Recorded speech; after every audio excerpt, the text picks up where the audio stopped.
pour écouter ce message. Il y a beaucoup de bien-aimés qui auraient souhaité avoir une seconde chance afin de mettre la vie en règle avec Jésus-Christ, celui-là même qui est le Sauveur et Seigneur de toute l'humanité. Écoute-moi bien, bien-aimé de Dieu. Regarde ce lieu. Et regarde bien ce bien-aimé. Regarde bien ce bien-aimé. Il est mort et il aimerait avoir une seconde chance. J'ai vu même sur un cimetière, ils ont mis un panneau qui dit « Hier, on était comme vous, mais demain, vous serez comme nous. » En d'autres termes, hier, ce bien-aimé est en vie.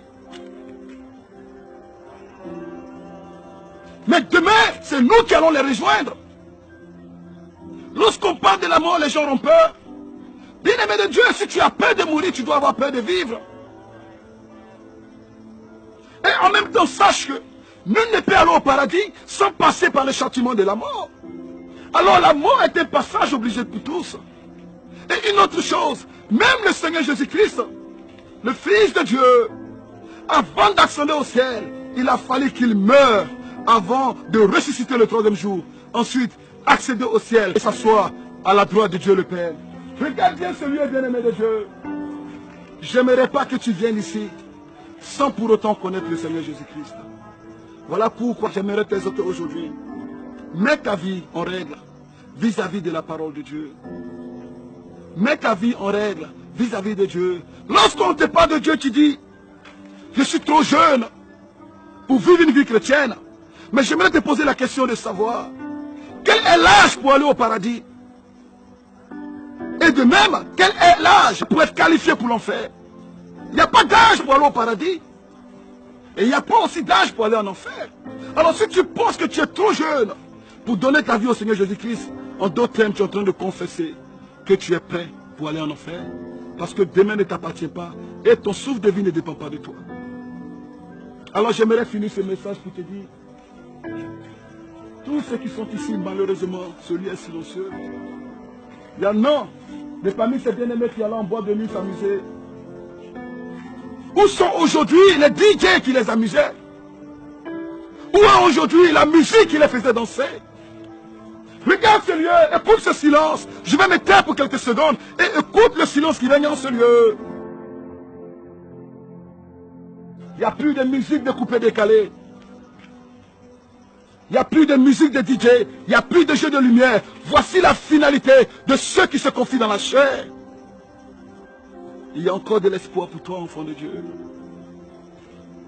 Il y en a qui prenaient le corps pour séduire. Avec des rondeurs, avec la beauté. Mais si on ouvre un de ces cercueils, bien-aimé de Dieu, qu'est-ce que tu vas voir? C'est des ossements. Et je parle à mes soeurs qui sont couchées ici. Où sont passés les saints que tu prenais pour séduire, les saints que tu mettais en volupté pour séduire les hommes? Où sont passés ces saints en ce lieu de tristesse? Où sont passés ces rondeurs que tu prenais pour séduire les hommes? Où sont passés ces rondeurs en ce lieu de tristesse? Où sont passés les maquillages? Où sont passés les mèches? Et enfin, je m'adresse à mes frères qui sont en ce lieu. Où sont passées les tablettes de chocolat que tu prenais pour séduire dans les plages, dans les piscines? Où sont passés ces muscles dans lesquels tu te glorifiais? N'est-ce pas qu'aujourd'hui, tout est devenu ossement? Vanité de vanité, nous disent les ecclésiastes. Tout est vanité. Poussière nous sommes nés, poussière nous finirons. Voilà pourquoi, pendant que tu as encore le souffle de vie, j'aimerais t'encourager de donner ta vie au Seigneur Jésus-Christ. Enfant de Dieu, si tu ne connais pas encore le Seigneur Jésus-Christ, si tu as écouté ce message et Dieu t'a interpellé, et tu ne sais pas pourquoi Dieu te fait écouter aujourd'hui ce message, j'aimerais t'inviter aujourd'hui à donner ta vie au Seigneur Jésus-Christ. Ce n'est pas compliqué. Tout ce que tu as à faire, c'est de répéter après moi cette prière. Mais avant, j'aimerais parler à ceux qui s'appellent chrétiens. Tu te dis chrétien, mais tu as une double vie. Bien-aimé de Dieu, c'est qui tu trompes. Car il n'y a pas plus grand menteur que celui qui se ment lui-même. Oui, certes, les hommes ne te voient pas, mais sache que Dieu te voit. avant de commettre un péché, ce n'est pas la peine de regarder ni à gauche, ni à droite. Parce que celui qui est à droite, ce n'est pas celui qui va te juger. Celui qui est à gauche, ce n'est pas celui qui va te juger. Le jugement vient de Dieu. Voilà pourquoi, avant de commettre tout acte, regarde d'abord en haut, car c'est de là que vient l'Éternel Dieu, ton Créateur, celui qui jugera toute nation et tout peuple à la fin des temps. Être chrétien n'est pas forcément aller chaque dimanche à l'église. Si c'était le cas, alors la souris qui vit dans la scène de l'église serait appelée chrétienne. Être chrétien, ce n'est pas par ailleurs connaître la Bible de Genèse à Apocalypse. Car si c'était le cas, Satan allait être chrétien. Car rappelle-toi, le diable connaît la Bible. Voilà pourquoi en Matthieu 4, il a tenté notre Seigneur Jésus-Christ avec les versets de la Bible. Connaître la Bible ne fait pas de toi un chrétien.